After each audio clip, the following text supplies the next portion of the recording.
Hello everyone, कैसे हैं आप सभी लोग। आई होप आप सभी अच्छे होंगे। मैं भी बहुत बढ़िया। आज का जो हमारा वीडियो है वो कर्मा सीरीज का अगला वीडियो है, जिसमें एनटीपीसी सीबीटी 1 और सीबीटी 2 में जो भी सवाल आए हैं ना रेलवे के एग्जाम में, वो मैं आपको कराने वाला हूँ।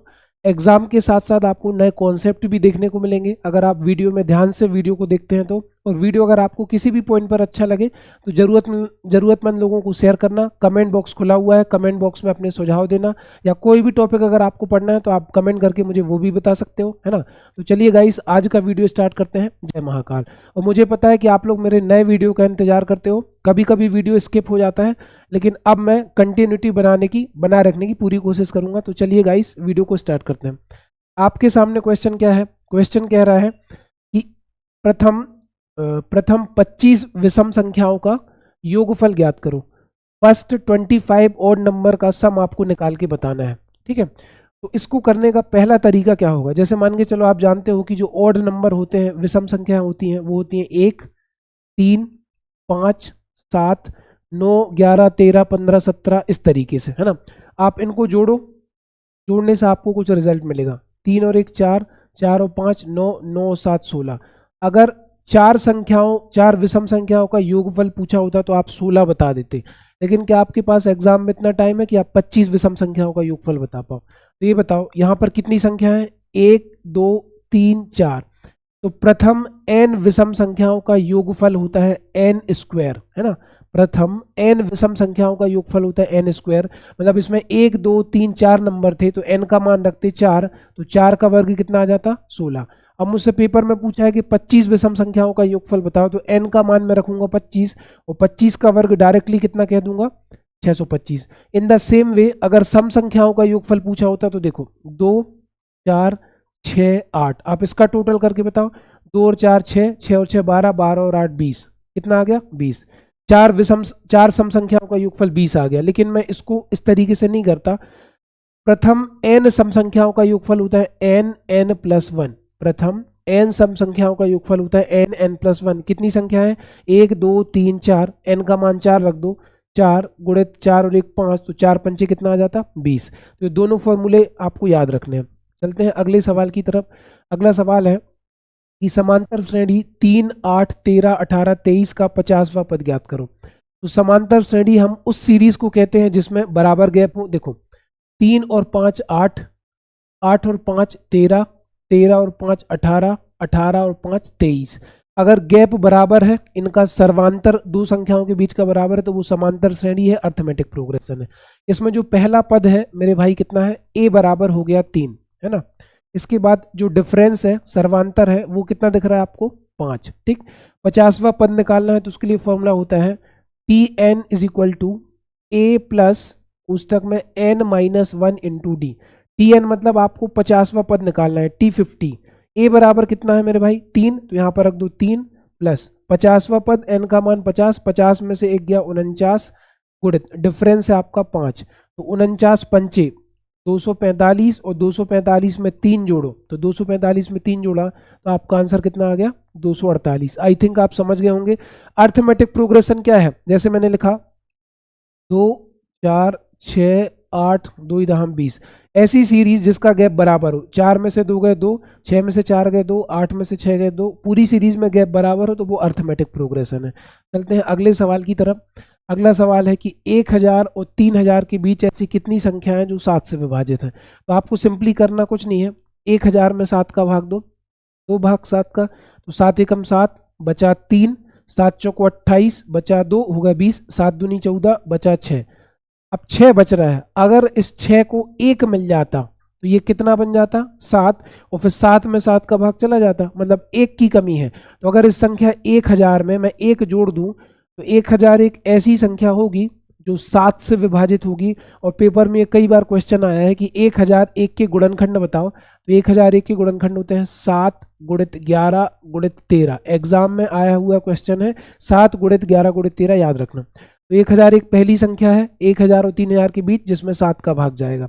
अब आप 3000 में 7 का भाग दे दो, तो 7 एकम 7, 7 चौको 28 बचा कितना 2 होगा 20, 7 दूनी 14 बचा 6 होगा 7 60, 7 8 56 बचा 4। इसका मतलब 3000 के बीच मतलब 3000 से छोटी संख्या पता करनी है। अगर मैं इस 4 को 3000 में से घटा दूं तो 2996 ऐसी संख्या होगी जो किससे विभाजित होगी, 7 से विभाजित होगी। अब आपको करना क्या है ऐसे सवालों को करने का तरीका कि आपको 2996 माइनस 1001 बटे 7 प्लस 1 है ना। 2996 में से 1001 घटाओ तो देखो 6 में से 1 गया तो आपका होगी सर 5 आ गया, 9 में से 0 गया तो 9 आ गया, 9 में से 0 गया तो 9 आ गया, 2 में से 1 गया तो 1 आ गया। 1995 में 7 का भाग दो, फिर उसमें 1 जोड़ दो तो दे दो 7 दूनी 14, 19 में से 14 गया 5 हो गया 59, 7 8 56 बचा 3 7 पना 35, 285। 285 में 1 जोड़ा तो 286 इस क्वेश्चन का आंसर है। आई थिंक समझ में आया होगा। अगले सवाल की तरफ चलते हैं। कह रहा है कि दी गई श्रेणी में पदों की संख्या ज्ञात करो, है ना। नंबर ऑफ टर्म्स कितने हैं, देखो ये भी समांतर श्रेणी है। देखो श्रेणी क्या है हमारी, 4 8 16 32 डैश डैश डैश 512। ठीक है, तो आप इसमें ये बताओ 4 और 4 8, ठीक है। इसके बाद ये हो गया डबल, है ना, डबल हो रहा है जस्ट इसमें 4 दूनी 8, 8 दूनी 16, 16 दूनी 32। ये सीरीज जस्ट डबल हो रही है।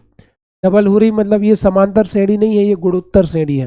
गुणोत्तर श्रेणी का फॉर्मूला होता है a into R N minus one, A into R N minus one. ठीक है, ये आपकी गुणोत्तर श्रेणी है। तो यहाँ पर जस्ट डबल हो रहा है। आप देखो 4 दूनी 8, 8 दूनी 16, 16 दूनी 32, 32 दूनी 64, 64 दूनी 128, 128 दूनी 256, 256 दूनी 512। इसको तो मैं ऐसे ही कर दूंगा। देखो 4 4 दूनी 8, 8 दूनी 16, 16 दूनी 32, 32 दूनी 64, 64 दूनी 128, 128 दूनी 256, 256 दूनी 512। ये समांतर श्रेणी नहीं है, इसमें जस्ट डबल हो रहा है। 1 2 3 4 5 6 7 8। नंबर ऑफ टर्म्स कितने हैं, 8 है ना। आपकी कैलकुलेशन अच्छी होनी चाहिए तो आप बिना फॉर्मूले के भी कर सकते हो। चलते हैं अगले सवाल की तरफ। अगला सवाल है 0 से 52 के बीच की सभी विषम संख्याओं का योग बताओ। तो आप ये बताओ विषम संख्या कहाँ से शुरू होती है, 1 से। सम संख्या कहाँ से शुरू होती है, 2 से। विषम संख्या हो गई 1 3 5 7 9 डैश डैश डैश। सम संख्या हो गई 2 4 6 8 10 डैश डैश डैश। ठीक है, तो आप ये बताओ मुझे, 0 को तो अलग कर दो, 1 से लेके 52 तक। 1 से लेके अगर मैं 52 तक बात करूं तो आप कहोगे सर 1 से लेके 52 तक आपकी 26 सम संख्या हो गई, है ना, और 26 विषम संख्या हो गई। आई बात समझ में, 26 सम संख्या हो गई और 26 विषम संख्या हो गई। तो अगर आपको विषम संख्याओं का योग बताना है तो 26 विषम संख्या है, तो विषम संख्याओं के योग का फॉर्मूला होता है एन स्क्वायर। एन है 26, 26 का वर्ग कर दो तो 26 का वर्ग कितना आ जाएगा, 676। इस क्वेश्चन का आंसर होगा 676। या फिर इसको करने का तरीका क्या है, ये देखो 1 1 के बाद 3 3 के बाद 5 से लेके 52 के पहले आएगा 51, है ना। 52 के पहले क्या आएगा, 51। एक विषम संख्या आपको मिली 1 और अगली मिली 51। आप इसको जोड़ दो, माइनस कर दो, 51 माइनस 1 बटे 2 का भाग दो। 2 का भाग क्यों देंगे, क्योंकि 2 2 का गैप है इनके बीच में। 1 और 2 3, 3 और 2 5, 5 और 2 7, प्लस इसमें 1 कर दो। तो 51 में से 1 गया 50, 50 के आधे 25, 25 और 1 26।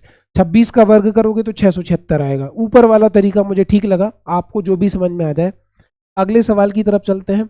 अगला सवाल थोड़ा सा एनटीपीसी सीबीटी 1 शिफ्ट 2 में आया है तो थोड़ा आपको यूनिक लगेगा, अच्छा लगेगा, बस ध्यान से समझना।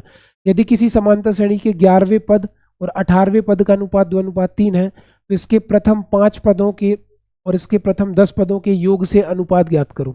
यहाँ पर जो 2 फॉर्मूले इस्तेमाल होंगे, एक होगा TN is equal to A plus N minus 1 into D, और दूसरा होगा SN sum of N numbers is equal to N upon 2 bracket में 2A plus N minus 1 into D. एक और होता है sum of N numbers is equal to N by 2, प्रथम पद A और अंतिम पद L। ठीक है, तो ये 3 फॉर्मूले होते हैं। ये nवा पद का फॉर्मूला है, ये समांतर श्रेणी में n पदों के योग का फॉर्मूला है, ये समांतर श्रेणी में n पदों के योगफल का अगला फॉर्मूला है। A मतलब प्रथम पद, L मतलब अंतिम पद।